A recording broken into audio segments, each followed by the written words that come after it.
One, Hold one, Sarah. you got a packet? Pass that. You get in my packet. Thank you. You're welcome, sir. Hello, everyone. Welcome to our meeting. This is Wednesday, February 1st, 2023. We are starting at 5:33 p.m. This is the Board of Park Commissioners meeting.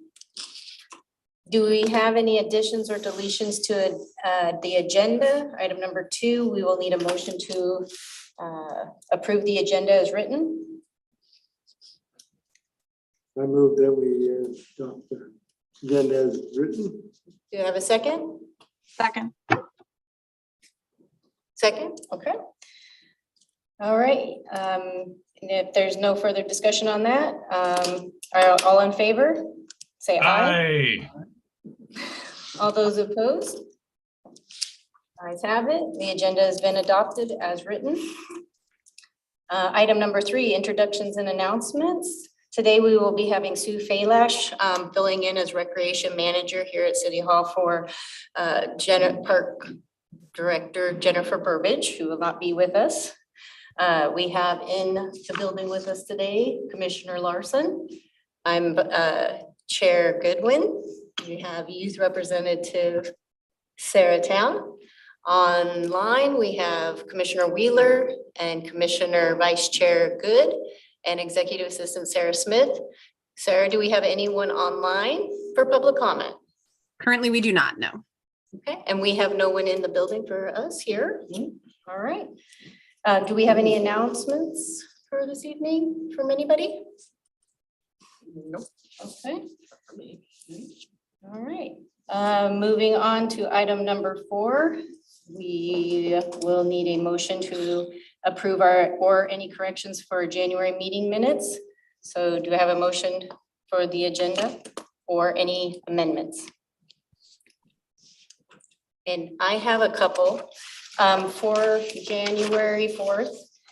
Is there a way that we can move the excuse to the bottom of our roll call? Because it looks like the staff members were excused on that one. Yes, I can. I'll change the structure of that for next time. So it goes at the bottom for excused.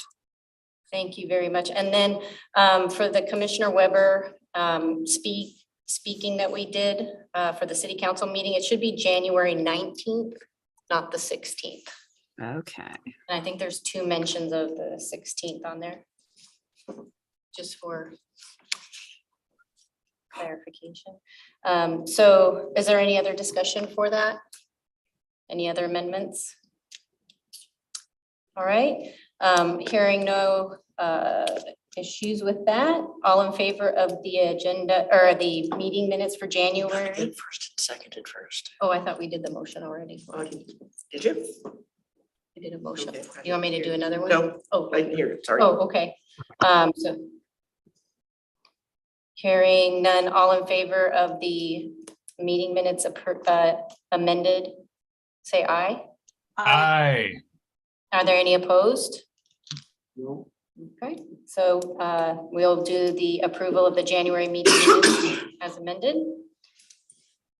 Action item number 5, correspondence. I trust that everyone read the correspondence that was submitted to our park board, and Park Director Jennifer Burbidge responded to those correspondence. Is there any information that needs to be shared with the group? I'll share what the correspondence she had. So the one in relation to the Greg Hugh Park, Jen did make a site visit and is working on a follow-up letter for Jenny Gleason. And we'll keep the board advised when she does that. There was one that was referring to the netting for the regional athletic complex. That will be completed at some point. We have gone out a couple of different times and the bids came in too high.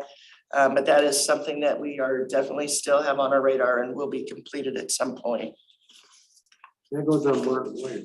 Yeah, but the one that they're I needing, mean Marvin. right, but the one where the Marvin Road is completed, when they're needing is on field 1, which goes into the parking lot. It hasn't been extended up high enough. The sponsorship policy, the park board and the Commission on Equity did meet on the 25th to discuss it. Policy updates are being made per discussions and will go to city council for final approval. The park board will receive an updated policy once the changes have been made. And the skate park, the correspondence regarding it, all she mentioned down here is if this is something that you as a park board would like to discuss, then we can request to have it put on a future agenda. Any questions on any of those?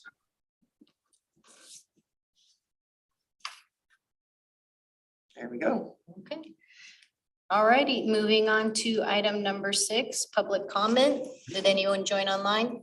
No, we have no public comment and I received no additional emails in the inbox.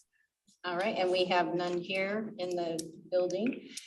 So item number 7, old business, the Mullen Road adjacent property donation updated letter. We will need a motion to discuss the Mullen Road adjacent property donation updated letter. I got a question. Cheers. Is that? I just need to move. oh. We got to move first. Okay, Okay, you want to move? yeah. Okay. Do I have a second? I will second. Thank you, Commissioner Wheeler. All right, any discussion at this time for the Mullen Road adjacent property donation updated letter? I'll let Carrie ask this question, then I've got some things that Jen wanted me to make Well, sure. I'm trying to think, that's all wetlands, isn't it? It's, I don't I'm think not there's any sure. usable land there, is there? I think it's got the adjacent property, so it's the protected with the trails. It's the one we discussed at our last meeting. And so it'll be a- Trail? Yeah, it's just a walking trail and it was donated to us. Or to the parks. Right, and the change that need to be made, when they originally donated the property, when the closing paperwork, it was for $38,000. But once we got the Thurston County Assessor's Office cost evaluation report, it's actually been assessed at $58,800. So we had to do an updated letter, which Commissioner Goodwin had to sign along with Jen to then be submitted again for approval. So that was what that was on here for, was just that the value of it is different, so we had to have an action item on.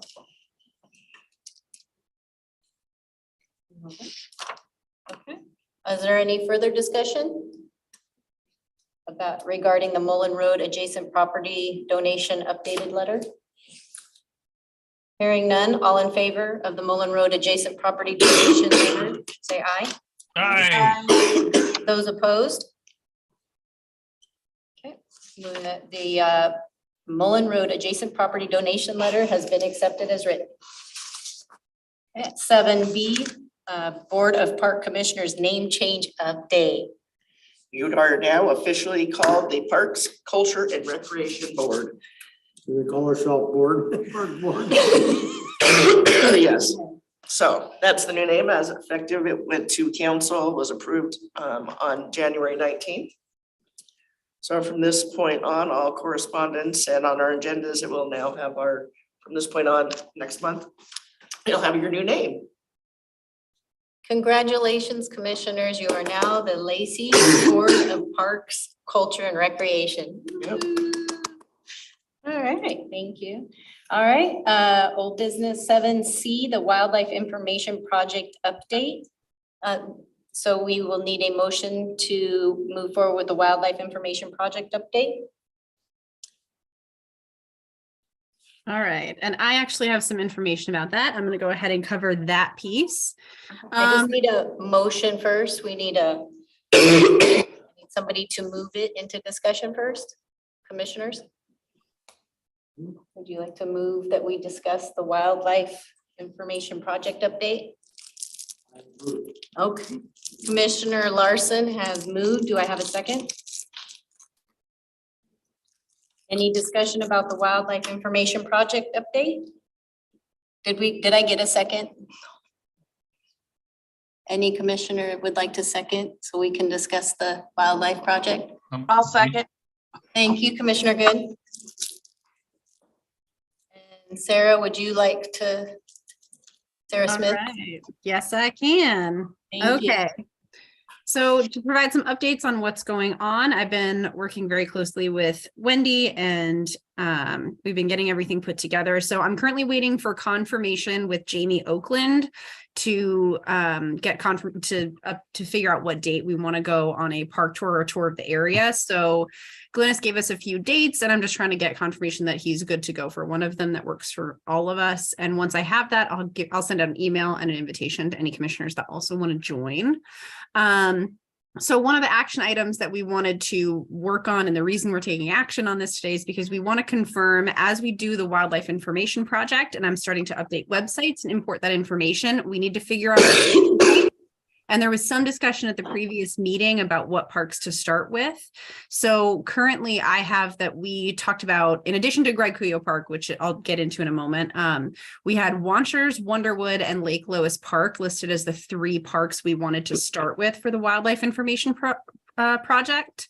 And to give a little bit of information about, because Wendy and Jen and I discussed it a little bit.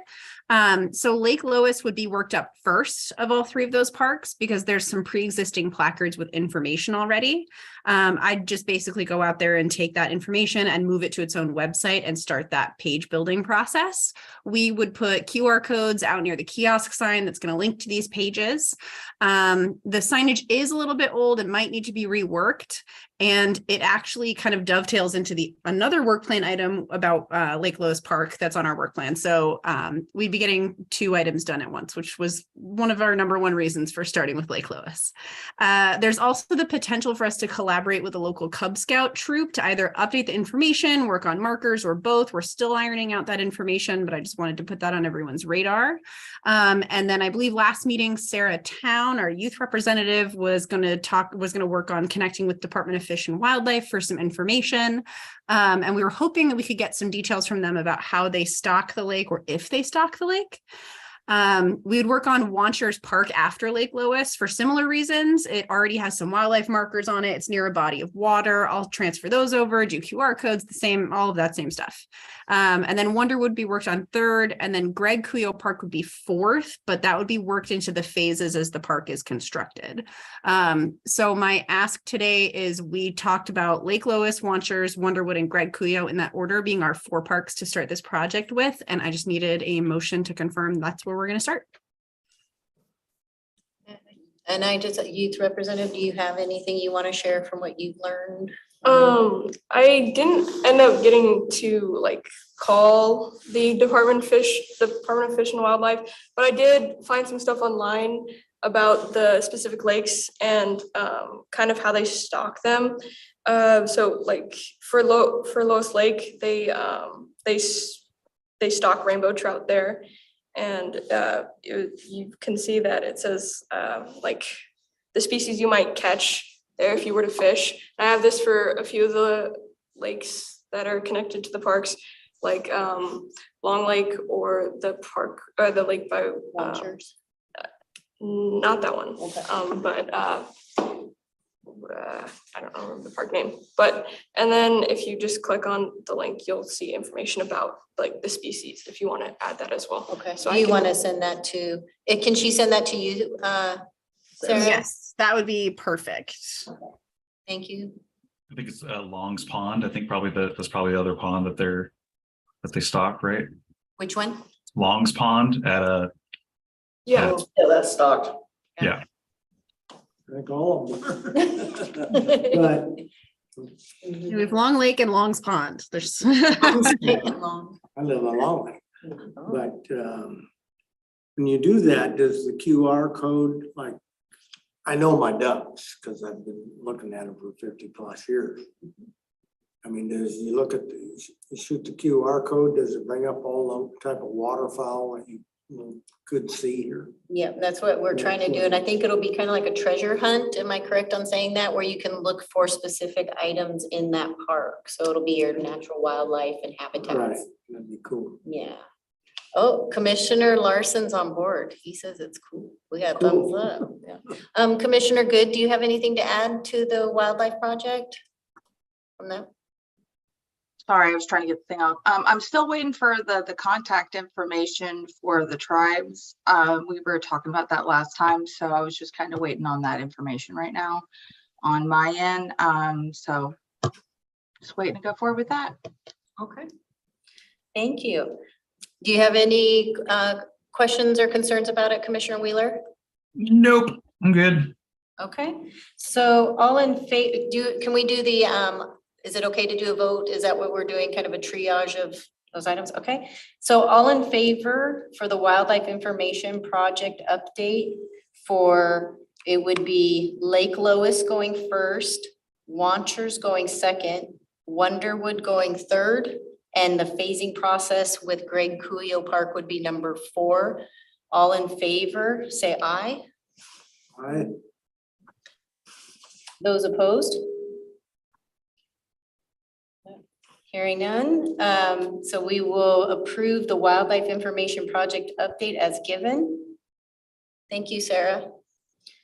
We're moving on to item number 8, new business.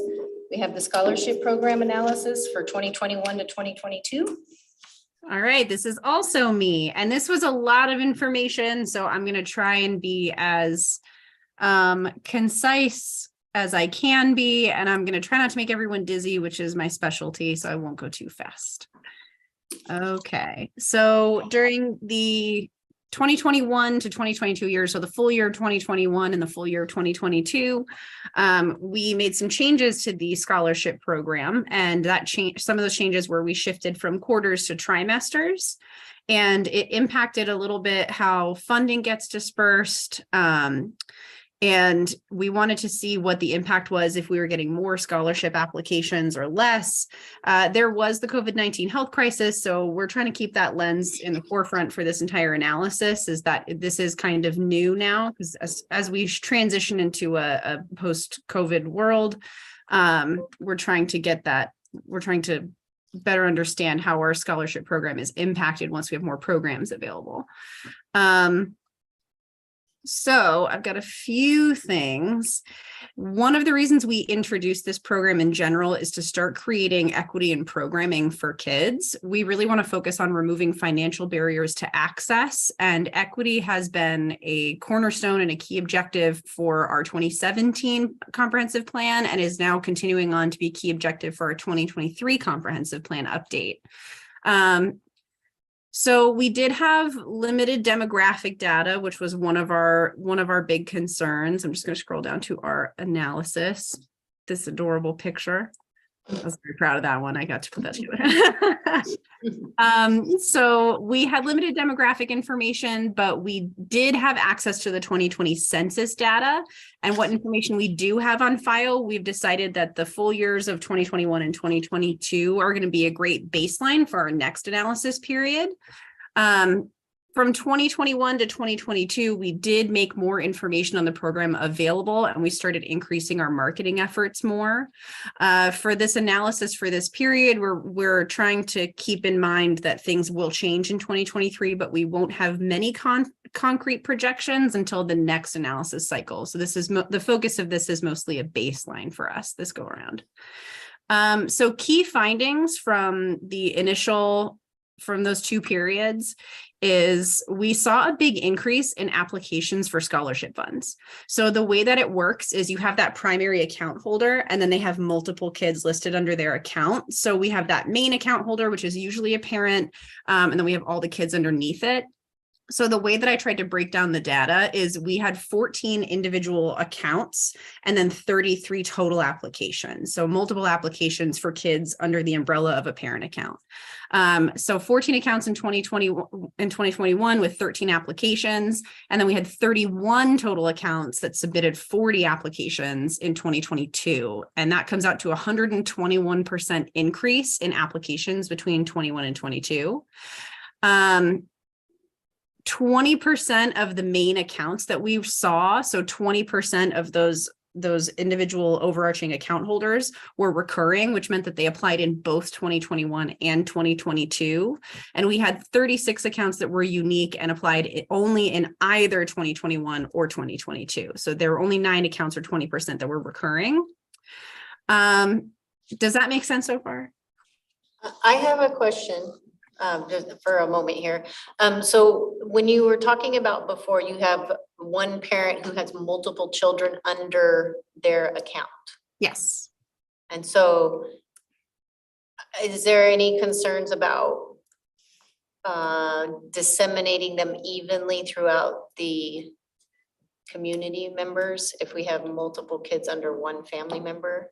So it all goes by account. So we track it by account. So any kid that gets registered for a program, we match up their address, the address that they have is their home address, and we link that to their account. So they can't like make multiple accounts or anything and apply for multiple kids to like circumvent that household limit or anything like that. We track it all based under the parent and the kid that they're attached to, using a lot of identifying information. And then I personally am the one who inputs all the funds. And so I track all the names of everybody. So I also get the parents' names as well. So it goes under the parents' names, but they apply for a kid going into a specific program. Does that make sense? Yeah, but I think we should look at, we haven't had enough, we've never exceeded our amount Yeah. that we have in the That's the system. other thing. And there are gonna be families that have 2 or 3 kids, and there are gonna be families that only have 1, and it just hasn't been an issue, and we're not really concerned about the fairness of it. We're more concerned about is, are we reaching those people that really need it? Yeah. And some of that is on our radar too. Actually, I just about it earlier today with another staff member. And so we've been doing some work on the side to try and talk about equity barriers as well. So that is something that we are talking about as well. I just want to make sure it's getting disseminated through, the diverse group of individuals for our community. Yes. Everybody. And I am absolutely going to talk about that because that's a Thank you, big Sarah. part of Thank you, this. Sarah. But it's a lot of the work that we've been doing actually, and doing this baseline and the analysis helped us spot a lot of areas where we were creating barriers and where there were barriers we didn't know. So that's why we're using this as a good baseline. So we can get a better idea of what we need to change to reach more kids down the line. But that's going to be in the conclusion piece, and I have a lot of information on that. So one of the other key findings we had is that the scholarship award amounts also increased, and that's pretty standard. If you see an increased number of applications, you're going to see more scholarship funds awarded. So when we award scholarship funds, the money gets set aside on an account like a credit, and then it's up to the account holders to use the funds, but they do expire at the end of every year on December 31st. So if you don't use all your winter, spring trimester funds, it will roll over to summer and fall, but once you hit December 31st, it goes back to zero. This means that even if they're awarded that if they get like $200 in scholarships, they only use $75, but they'll retain the other $125 until it expires at the end of the year, kind of like that. So not it goes back into our fund. Yes, well, it goes back into our fund. It doesn't just disappear. We take the money back and that's part of how we keep that fund going. Hope it doesn't. No, hopefully it doesn't disappear, but I always hope that, but I'm always learning new things. So not all awarded funds are used. Some families receive like that $200 and they only use $75 and they don't use all of it. So I tried to track the amount of award versus the amount that was actually used. And I split those up because they are 2 different figures. So I'll get into that in just a minute. In 2021, people who were awarded funds only used about 54%. So only 54% of the funds we set aside were actually used. And then in 2022, that went up pretty high. We actually saw a 75% increase. So here we saw 14 accounts were awarded scholarships, 31% were in 2021. In 2022, we had 31, 221% increase in scholarship awards. And then the actual funding we have, you can kind of see in 2021, we awarded 3,000. And then in 2022, we awarded 5,419. So we actually awarded 181% more funds in 2022 and saw a 254% increase in awarded funds that actually got used, which I'll break down a little bit more. So when we're looking at the total amount of scholarship funding as well, let me see, I feel like maybe there we go. Okay, found my spot. Sorry. So when we set aside that money, it's used like a credit. And so you can kind of see here in 2021, that $3,000 amount of scholarship funds were awarded. What actually got used was only about $1,604.50. So that 54% number. 2022, $5,419 were awarded, and we used about 75% of that, or individuals used about 75% of that. Over the 2-year monitoring period, 181% increase in what was used and 250% overall. So we gave 254% more funds out and saw 181% more funds get used. It's pretty cool. But one of the key differences, I know that sounds huge and it looks really huge. And when I was building the Excel sheets, I was like, oh my gosh, it's so much. But one of the things to really take note of is that between 2021 and 2022, COVID restrictions were largely lifted and we had more programs to offer and we had more space in our programs. So it kind of makes sense and tracks that as our programming opened up and increased, we also saw a much larger usage of those funds. Because if no one's offering the classes that you thought they were going to offer, of course, you're not going to use the funds.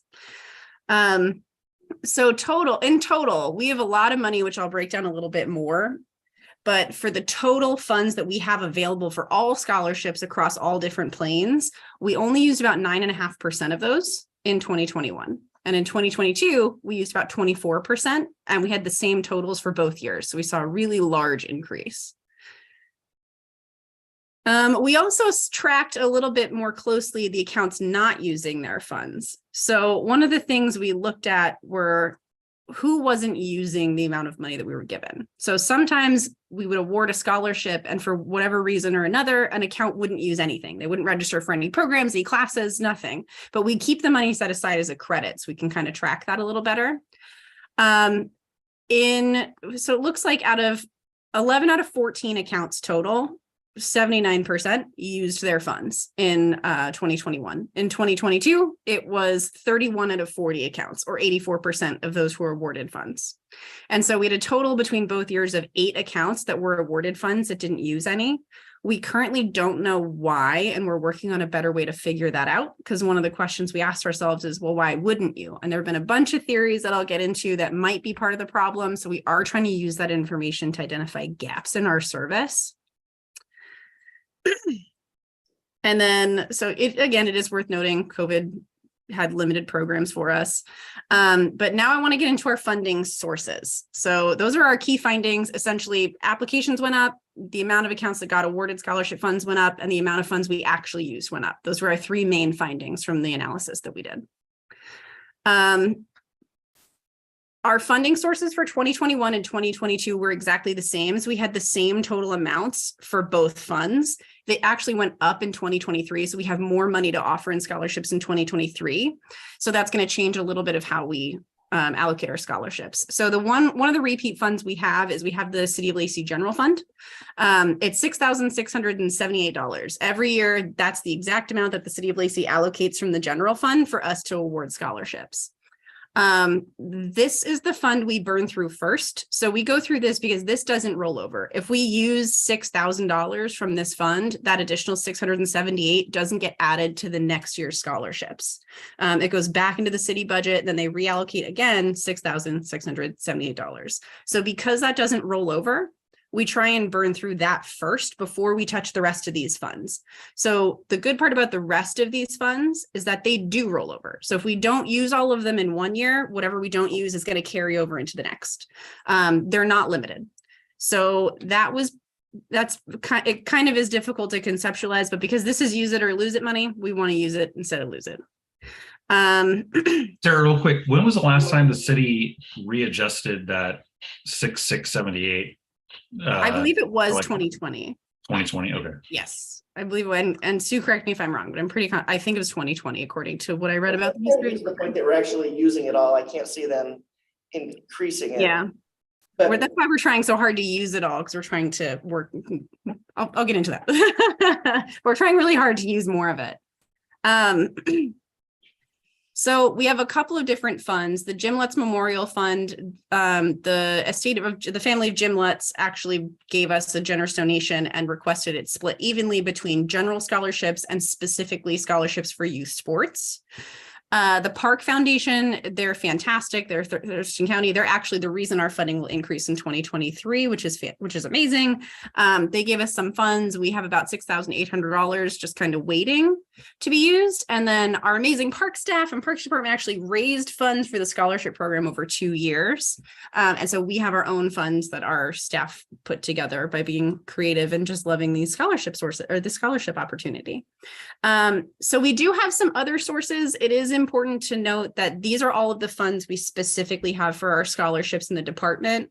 But there were a couple of years where we did receive additional outside funding that was limited to specific programs and in exactly those years. But we wanted to put that information in here for you guys to have as well. So even though it's not technically scholarship money that we manage, it was still funding that allowed kids access to programs that they otherwise wouldn't have access to. And we wanted you guys to see what that looks like. So in 2021, we got over $32,000 from North Thurston Public Schools, and that was for our Playground Pals program. Because we're able to keep it free with that funding, we serve 429 kids, which is awesome. And they also gave us a little over $1,500 for our summer day camp program.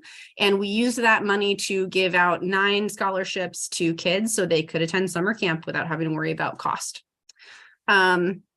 2022 was an awesome year. We had a little over $39,000 again for our Playground Pals program, and this served 429 kids again.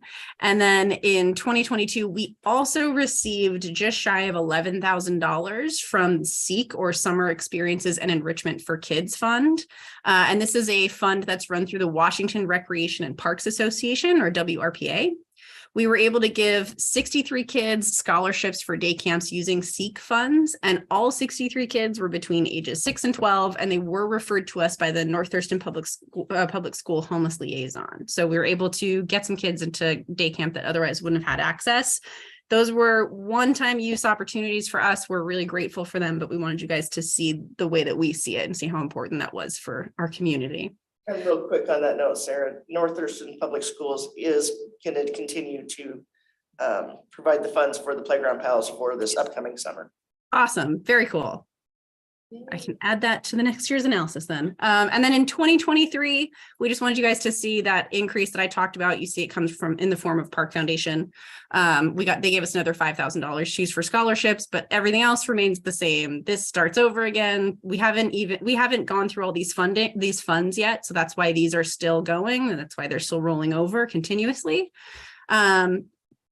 So I added some additional visual data to kind of, for anyone that likes to have access to more figures and maps. I personally love a good map and data collection. I put a little bit more information here.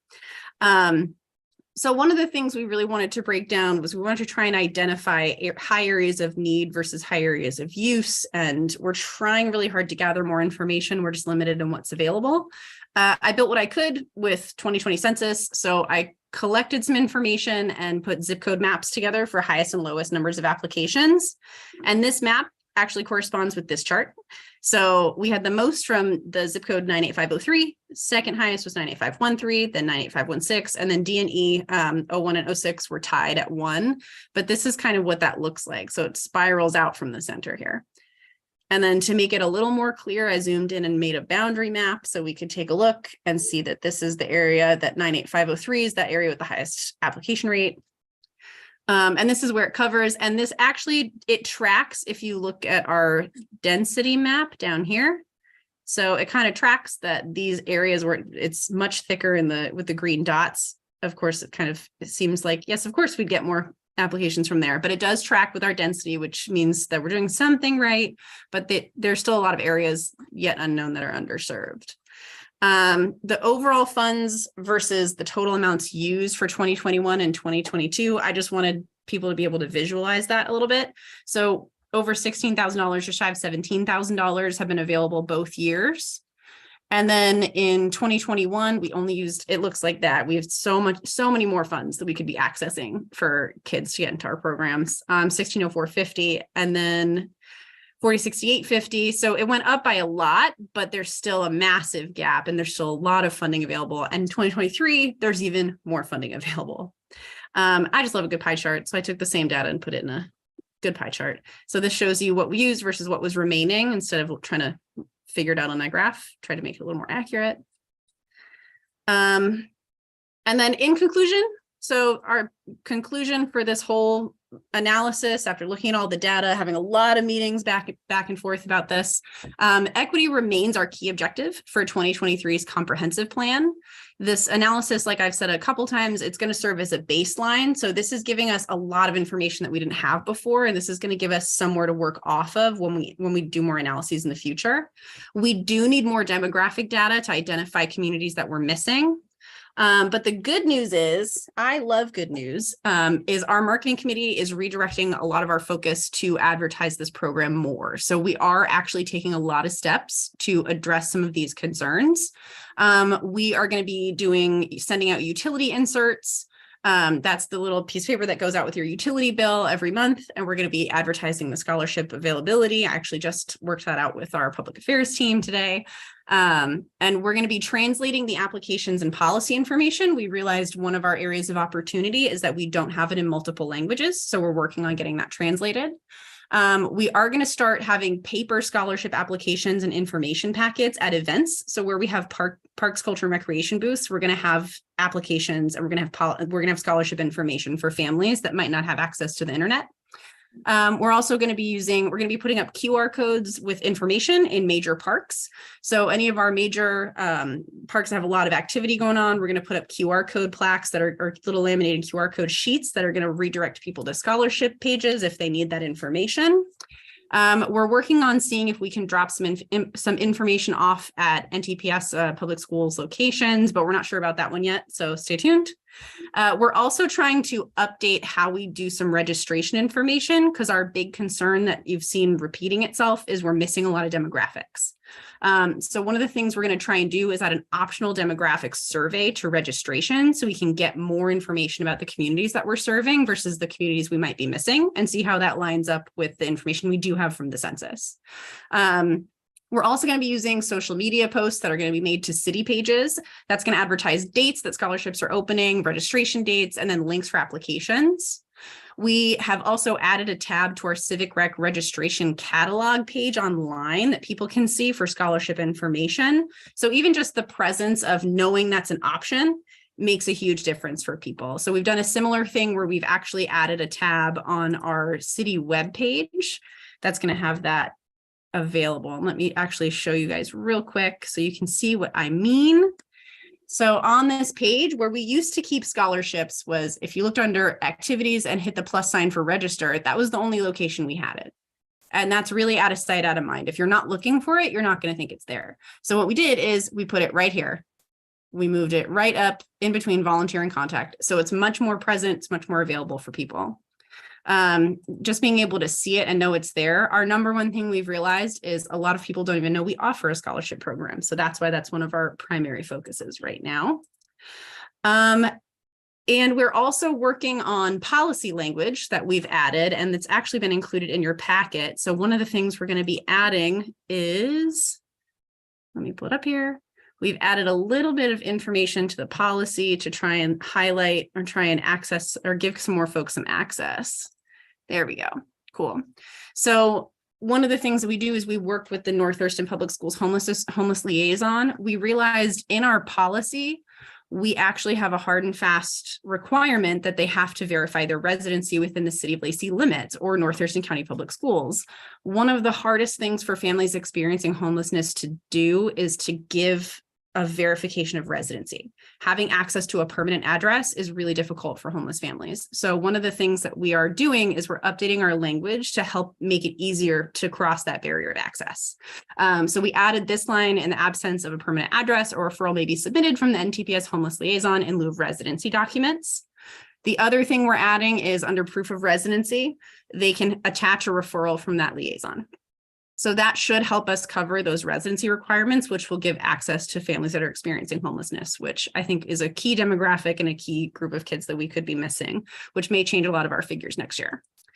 One of the other things that was cited as a potential barrier is, and Wendy, you're going to have a lot, I'm going to pick your brain about this in the future, trust me, transportation has been cited as a potential barrier to access for people. So those 8 accounts,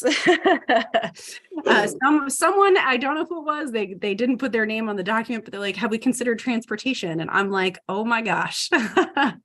But that was real. I don't have personal issues with transportation, so it didn't occur to me. So I'm really glad our staff were able to weigh in and give us some really good feedback on this. Especially when we think about those 8 accounts that received funds, but they may have been unable to even physically get to the programs.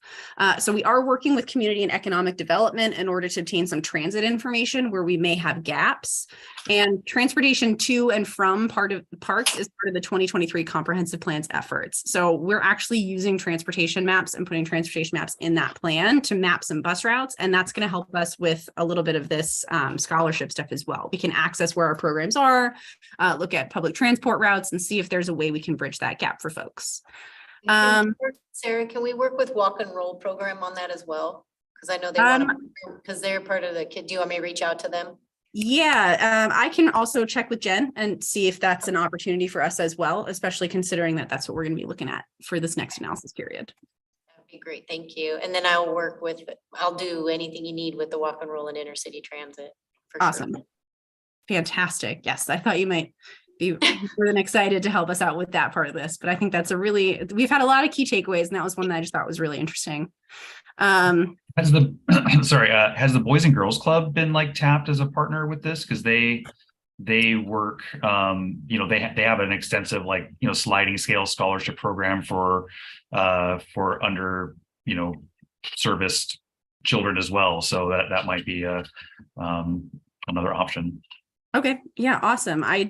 We have not worked with them yet. I know this was a big year for this being our baseline. And so this is letting us see where we might be able to have partnerships with other organizations. But yes, I want to take a look and talk more about that with our staff and with Jen and see if that's something we can do in the future. Cool. But there's no action that needs to be taken on this. We just wanted to give you guys that very long analysis about all the information that we had and where our gaps were. But I think this is a great baseline for us to start from, and it'll be really interesting to see how it changes over the next year. But I will be doing another one of these, which will be way less long at the end of this year or early next year. So that's the analysis. And if you have any questions, let me know, send me an email, whatever works for you guys. And if you guys want to have further discussion, we can also add that to a future agenda too, if there's a specific item we want to talk more about. No, thanks, Sarah. Shocking how underutilized it is. So thank you for bringing that to our attention. Of course, we didn't realize how underutilized it was until we did the analysis, but that was the point. And Sarah, I have one more question. Can we make the cards, the QR code cards like you made for us to do the survey? Yes. And if you need a commissioner to show up at some of the performances, or we can take them out to our like the free clinic or the food banks or anything like that, where we can have just a card that they can scan and go into. Or yes, paper ones would be helpful as well. Cause if I'm on the bus, I can take surveys back or get you the demographics you need and bring them back to you. Yes. From where I'm at. All right, awesome. I can do that. I'll put some together. And I know we're going to have our first booth at the Cultural Center, and Christianka is really helping out with that. So I'll give you guys more updates on how our marketing is going, probably at the end of this quarter or trimester. And my goal is to keep track of all these numbers and figures every trimester, so I can have, it can be much easier, it can be a little tighter, and it can be a little bit more consistently updated to you guys. So we know where we're at a little more quickly. And if we need to pivot, but yep, thank you for your attention. I appreciate it. I know it's a long document, but that's everything that I had. And then if anything needs to be discussed at a further meeting, this will come up in the future, and you guys will be updated again in the future. Commissioner Larson, do you have a? Well, I wanted to thank her for all the hard work and graphs and everything. It's very helpful for me to see where this program is going. But when you make, say, low-income family wants to, do they have to go to North Thurston? Don't they have a registry that they're homeless are registered? Are we putting another burden on North Thurston? If they have another 100 people come in their office, we need this letter, is that what you're thinking? That's a good question. That's a good point. I will check on that and I will bring an update back to you guys and see if that's something that, I know we're working closely with our youth liaison and we put that out there, and I worked with one of our staff members who works very closely with the liaison. And it was his suggestion. So I'm going to double check with him and make sure that that's not adding something else to them. If they need us to, we can come up with some solutions like building a block letter that they just have to sign and email to us, or give them a better way to do it. But yes, I will get more information and refine that process a little better. Thank you. Thank you. And our homeschools, children being involved in that as well?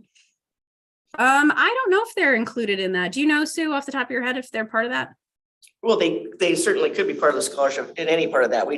That's just probably another avenue that we need to figure out how to reach out to. I know they have groups of homeschools that get together and there's resources, so. Okay. That So would be a the- good one to tap into or to contact to see if we're missing out. Okay, so I have contacts with homeschooled children, mother, parents, fathers, so I can definitely help with homeschool. If they can participate, I will definitely reach out to them. Yeah, it's for anybody within our community. It's not For It's not public restricted to North Thurston School District kids. I mean, if they're a public school or a private school, if they're within our, city of Lacey, that's who we want. what we Okay. want, so. All right. Yeah, and I think one of my takeaways, and Gary, correct me if I'm wrong, is if you're a homeless kid who is considered homeschooled, would they still go through NTPS homeless liaison, or is there a different avenue for them? I don't know. Let's find out. I will ask. But yeah, if we could get some clarification on who we need to really be looking for in the community, that would help me out a lot, because I have some people that I would really like to talk to about this. If they can qualify, then I would definitely recommend, I'll start doing that. Okay, On the- fantastic. On the little handout cards, of course, Of course, I will Yeah. get some of those printed up. I will let you know when they're ready. I will probably have them done next week.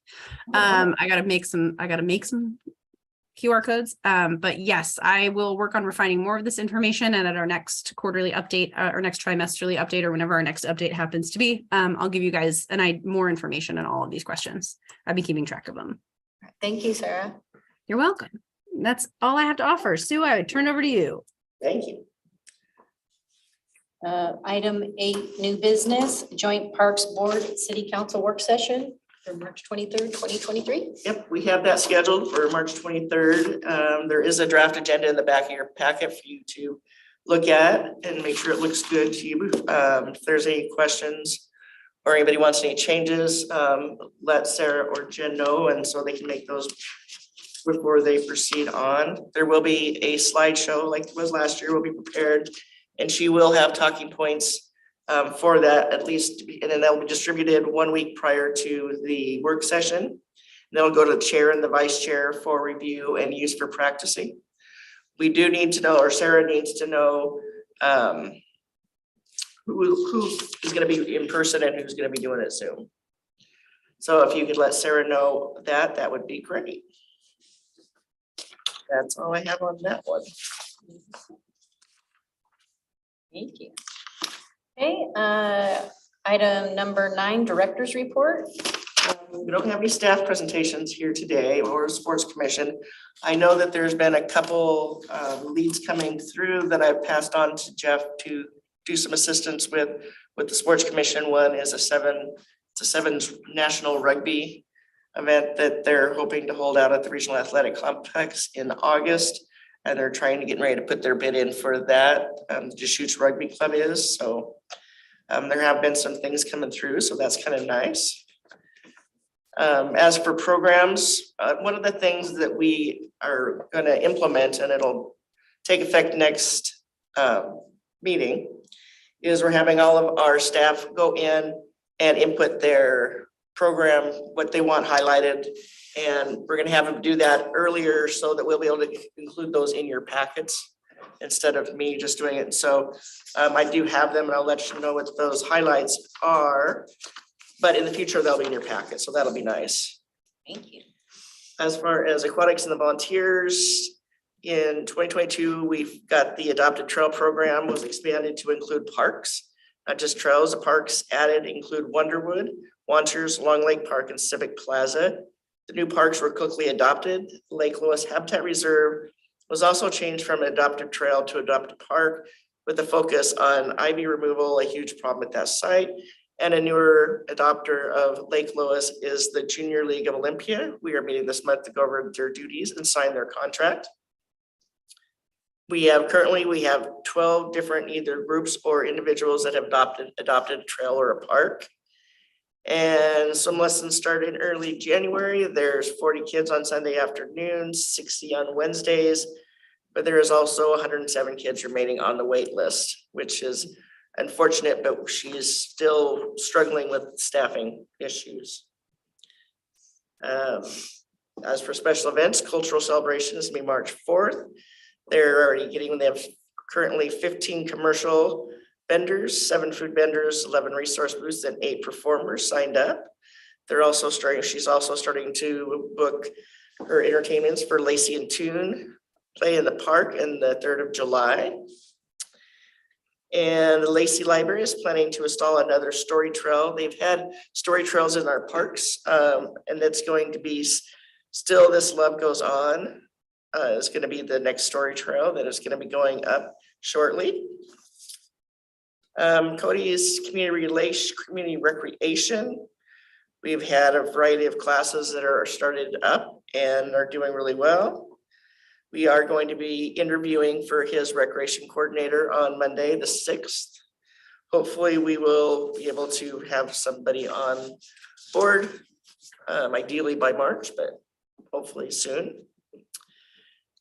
For facilities and park rentals, the community center, Jacob Smith House have been closed the first 2 weeks of January. That's when they do the floors, the painting, any of that maintenance stuff that needs to be done.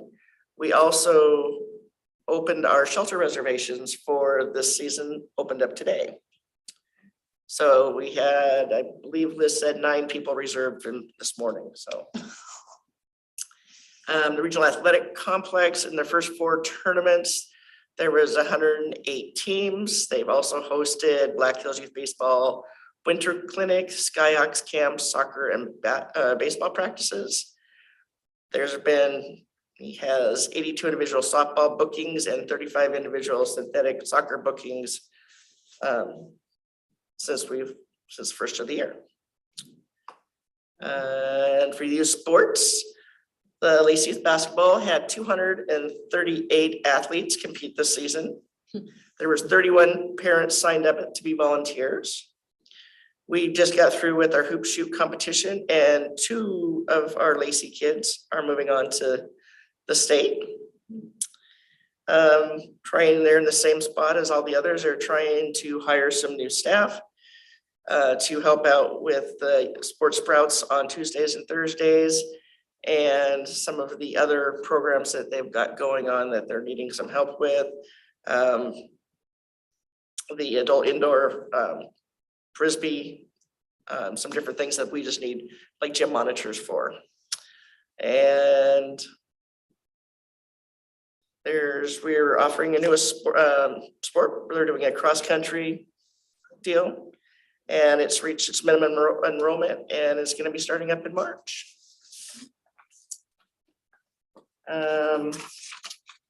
What's the age group for the cross country? I would have to look that up for you. I'm not sure. And then let's see. Oh, are you ready? You want me to go to the next item?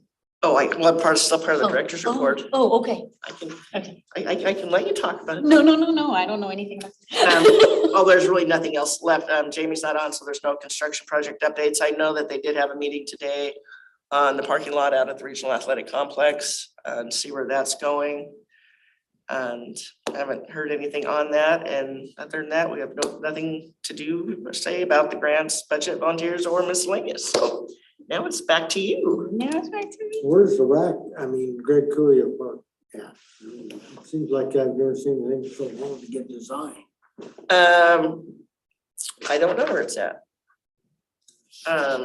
Actually, I've done a lot of the work.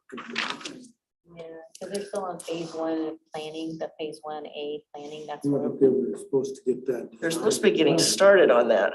Yeah, and then, there's talk of, well, we're gonna work with all the county at the same time. I've been there Mhm. 27 years and it just don't happen that way. Yeah. I can't see the phase one work taking that long to get.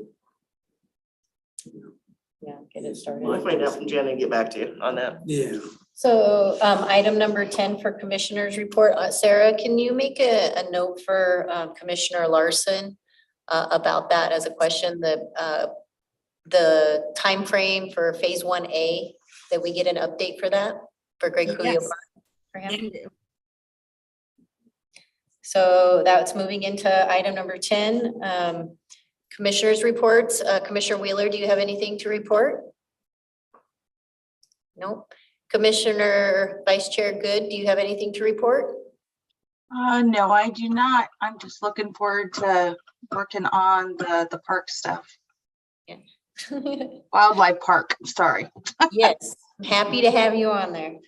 Commissioner Larson, do you have anything to add? we have none. Nothing? Okay, and anything for you, council? Not at the moment, okay. Item number 11, Chair's report. I do have a couple of things just to ask Sarah that for our next meeting. I was wondering if we've considered offering the public some information on Greg Cuyo and his contribution to the city of Lacey. Are we working on signage for that for the phase 1A? I am not sure, but I can get that from Jen and let you guys know at the next meeting. Okay, that would be great. Thank you so much. And then I also wanted to get thoughts on a plaque or tree for Commissioner Weber at Greg Cuyo Park. And if we can do that, would there be a dedication time that we could put on the plaque? I went and reached out to Tags today. It would be a contribution gift. I don't know how that works, but I had an idea, an epiphany, as we were having it was pretty emotional on the 19th. And so I'd really like to honor Commissioner Weber at that site, if that's possible, and how that works. I would definitely be a contributor to that and for a donation or how that works for the city of Lacey. But I would really like to do something like that. Awesome. I will let Jen know because funny enough, I actually am in charge of working on the memoriam and honorarium policy, and that is being updated and it's on our ever running list of things to wrap up. But I should be able to have more information for you at the next meeting. I'm just making notes so that way we can talk about it. And when Jen returns, we can have a conversation and I can give you more information. Yeah, because I have a tree and I looked at the plaque already and I saw what I would like to do. So if I get a go ahead, then I will go ahead and then we can sort it out later. All right, sounds good. I will let Jen know and I will come back with more information on that. Okay, thank you. And then I just wanted to do a note based on what we did last meeting for the compassionate caring in Lacey, based on what Jenny had shared with us, Bowersfeld, that the community members that we served at the Lacey Food Pantry was 219 community members that were served, which is the highest number of community members we've served as to date since it opened. So I don't know if we could share that with our group, just because we brought her in to have a conversation that has been taking place. So just the compassionate community and letting her know that I really appreciate the work that the Lacey Food Bank has done for that many community members. And that is all I have for the chair's report. That being said, item number 12, we will need a motion to adjourn our meeting this evening. I'll make it a motion. I will second that motion. Thank you, Commissioner Red. All right, we are ending our Lacey Board of Park Commissioners meeting at 6:31 p.m. Wow. Wow. You actually called it the wrong name. You gotta re-say it. You have the wrong name. Yes. So all in favor of adjourning our meeting at 6:31 this evening, say aye. Aye. Those opposed? The meeting is adjourned. You Thanks, too. everyone. Everyone have a wonderful evening. Thank you, Sarah, for all your. Bye, you're welcome. Thank you. I appreciate it. Wonderful. And I'll reach out to you again. Oh, I love to hear from you.